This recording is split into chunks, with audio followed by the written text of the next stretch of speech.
Hello everyone. So guys good evening. सबसे पहले आपको बताना चाहता हूं गोवा शिपयार्ड लिमिटेड, और ये एक पर्टिकुलरली हमारा पब्लिक सेक्टर है जहां का आपको नोटिफिकेशन आया है सारे ही इंजीनियरिंग ब्रांचेस के लिए। तो अगर हम बात करते हैं सबसे पहले गोवा शिपयार्ड के बारे में, तो ये एक शिप बिल्डर्स की government of India undertaking public sector है। और अगर हम बात करते हैं मिनी रत्न पब्लिक सेक्टर की कैटेगरी में आता है।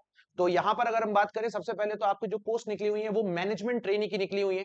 Management trainee mechanical, management trainee electrical. Management trainee mechanical के अंदर आप लोगों के पास जो है डिग्री होनी चाहिए इंजीनियरिंग की, डिप्लोमा वाले बच्चा अलाउड नहीं है।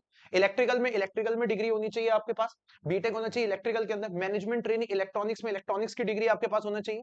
देन अगर हम बात करते हैं तो नेवल आर्किटेक्चर भी आया हुआ है, ह्यूमन रिसोर्स में भी आया हुआ है और फाइनेंस में भी आया है। नंबर ऑफ पोस्ट की अगर मैं बात करता हूं तो मैनेजमेंट ट्रेनी मैकेनिकल की हमारे पास टोटल 12 पोस्ट यहां पर अवेलेबल है, आप लोग देख सकते हो। इलेक्ट्रिकल की 7 पोस्ट है। इलेक्ट्रॉनिक्स की अगर मैं बात करता हूं तो यहां पर 3 पोस्ट है। नेवल आर्किटेक्चर की 10। देन अगर हम बात करते हैं तो इस तरीके से वैकेंसीज है। अगर मैं बात करता हूं यहां पर कि कौन कौन सी ब्रांचेस एलिजिबल है, तो अगर आप इलेक्ट्रिकल्स हैं तो इलेक्ट्रिकल इंजीनियरिंग हो या इलेक्ट्रिकल एंड इलेक्ट्रॉनिक्स हो या इलेक्ट्रिकल एंड इंस्ट्रूमेंटेशन हो तो भी चलेगा। और अगर आप इलेक्ट्रॉनिक्स से फॉर्म फिलअप करते हैं तो इलेक्ट्रॉनिक्स हो, इलेक्ट्रॉनिक्स एंड कम्युनिकेशन हो, इलेक्ट्रॉनिक्स एंड टेलीकम्युनिकेशन हो या इलेक्ट्रॉनिक्स एंड इंस्ट्रूमेंटेशन यानी कि ईआई ब्रांच भी यहां पर एलिजिबल है। इसके अलावा अगर हम बात करते हैं तो आप पर्टिकुलर की जो एज क्राइटेरिया है वो आपको पता होना चाहिए। तो इसके अंदर जो हम एज क्राइटेरिया की बात करेंगे तो एज क्राइटेरिया आपका 33 ईयर्स है, राइट। 30 नवंबर 2023 तक 33 साल है फॉर एससी एसटी कैंडिडेट्स और 31 साल है फॉर ओबीसी एंड यूआर और जनरल के लिए 28 ईयर्स यहां पर एज क्राइटेरिया रखा हुआ है।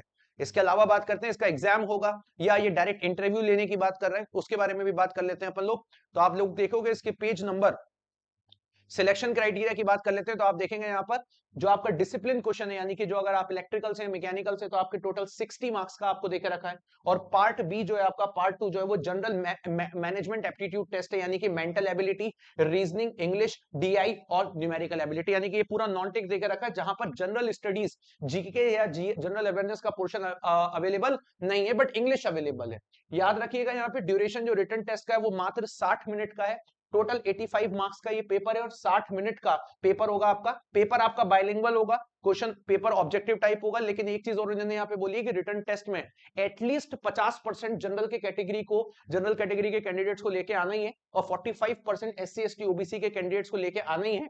तभी आपकी मतलब बोलना चाहिए मेरिट बनने के लिए रेडी रहोगे। इसके अलावा अगर हम बात करते हैं तो यहां पर बोला गया है कि जो आपका इंटरव्यू के लिए आपको बुलाया जाएगा, तो रिटर्न एग्जाम के बाद आपको इंटरव्यू के लिए कॉल किया जाएगा। तो जितनी नंबर ऑफ पोस्ट आपकी ब्रांच में उससे 5 गुना लोगों को यहां पर इंटरव्यू के लिए बुलाया जाएगा। इंटरव्यू यहां पर 15 मार्क्स का दिया हुआ है। 85 मार्क्स का आपका पूरा रिटर्न हो गया, 15 मार्क्स का इंटरव्यू, यानी कि 100 मार्क्स में से आपकी मेरिट बनने वाली है।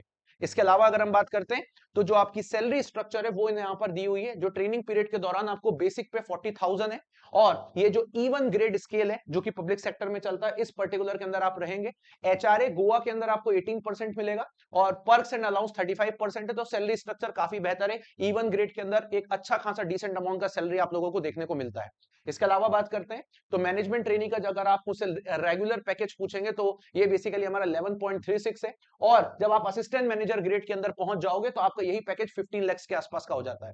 इसके अलावा आप लोगों को यहां पर बताया गया है क्लियर प्लेस ऑफ पोस्टिंग। तो प्लेस ऑफ पोस्टिंग जो है गोवा शिपयार्ड लिमिटेड की वो उन सारे साइट्स पे हो सकती है जहां जहां पर इनके ऑपरेशंस हैं। इसके अलावा अगर हम बात करते हैं तो reservation as per Indian government rules के अकॉर्डिंग चलेगा। और अगर हम यहां पर बात करते हैं इसके बारे में, एज रिलैक्सेशन के बारे में मैंने आपको बता दिया, जनरल कंडीशंस भी मैंने आपको बता दिया। फॉर्म की फीस आपकी 500 रुपीज है, नॉन रिफंडेबल है। Application without prescribed fees shall be liable SC ST candidates.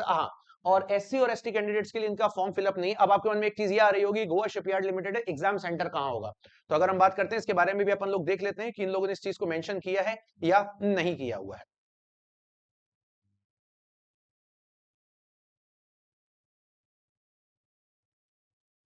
हाँ, सबसे पहले आप ऑनलाइन एप्लीकेशन देख लीजिए कि आपका ऑनलाइन एप्लीकेशन जो है वो 3 जनवरी से स्टार्ट हो जाएगा 2 फरवरी तक। और ये एग्जाम आपका गेट एग्जामिनेशन के थ्रू नहीं है, तो अभी यहाँ पर सच कुछ एग्जाम सेंटर के बारे में इन लोगों ने इन्फॉर्मेशन नहीं दी है। जब हम फॉर्म फिलअप करेंगे तब हमको डेफिनेटली पता चल जाएगी। तो एक अच्छा नोटिफिकेशन है, अच्छी वैकेंसीज है किसी पब्लिक सेक्टर में मैनेजमेंट ट्रेनिंग के लिए। तो बढ़िया से मैकेनिकल और इलेक्ट्रिकल वाले बच्चों को तो लग ही जाना चाहिए क्योंकि उनकी नंबर ऑफ पोस्ट 12 और 7 के आसपास है। और बढ़िया तरीके से इसके बारे में तैयारी करेंगे। इससे रिलेटेड अगर आप लोगों को प्रीवियस ईयर पेपर या इसका कुछ भी मुझे मिलता है तो मैं डेफिनेटली आपके लिए उसके लेके आऊंगा। चैनल को सब्सक्राइब कर लीजिएगा और वीडियो को लाइक जरूर कर दीजिएगा। So thank you very much, bye bye, take care and love you.